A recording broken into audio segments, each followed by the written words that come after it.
আপনাদের আগরতলা থেকে সাবরুম আপনার কৈলাসহর নিয়মিত অনুপ্রবেশ হয়, ধরা পড়ে, মানে পুলিশই বলে ধরেছে। তা আপনাদের ওখানে এসআইআর করছেন না? এসআইআর সব জায়গাতে হবে। যেই রাজ্যগুলোতে ইলেকশন হচ্ছে, ইলেকশন কমিশন সেই জায়গাতে আগে করছেন।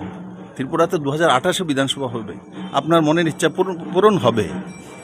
আসাম আপনাদের মনের ইচ্ছা পূরণ হবে, বললাম না। তারপর আমি am not a election commission, আমি বিজেপির একজন ছোট্ট কার্যকর্তা। ছোট্ট না, লম্বাই তো বড়ই আছি, কিন্তু আমি এটা বুঝি মোদি যা করবেন ভারতের ভালোর জন্য করবেন, ভারতের নজওয়ানদের ভবিষ্যতের জন্য করবেন, এটা প্রমাণিত। অনেকে আছে যে আপনাদের আগরতলা থেকে সাবরুম আপনার কৈলাসহর নিয়মিত অনুপ্রবেশ হয়, ধরা পড়ে, মানে পুলিশই বলে ধরেছে। তা আপনাদের ওখানে এসআইআর করছেন না? এসআইআর সব জায়গাতে হবে। যেই রাজ্যগুলোতে ইলেকশন হচ্ছে, ইলেকশন কমিশন সেই জায়গাতে আগে করছেন।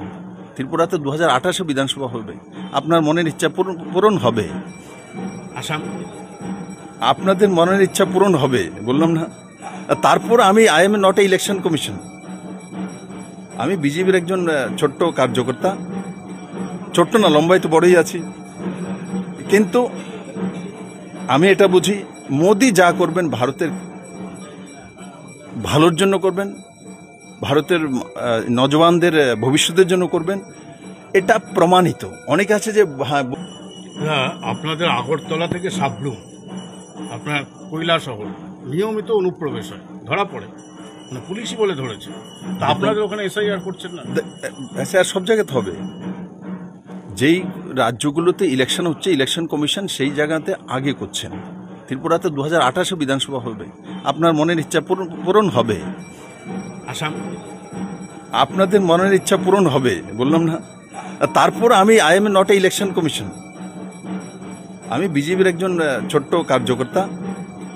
ছোট্ট না, লম্বাই তো বড়ই আছি, কিন্তু আমি এটা বুঝি মোদি যা করবেন ভারতের ভালোর জন্য করবেন, ভারতের নজওয়ানদের ভবিষ্যতের জন্য করবেন, এটা প্রমাণিত।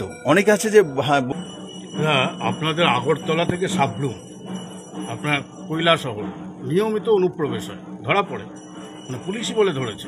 তা আপনাদের ওখানে এসআইআর করছেন না? এসআইআর সব জায়গাতে হবে।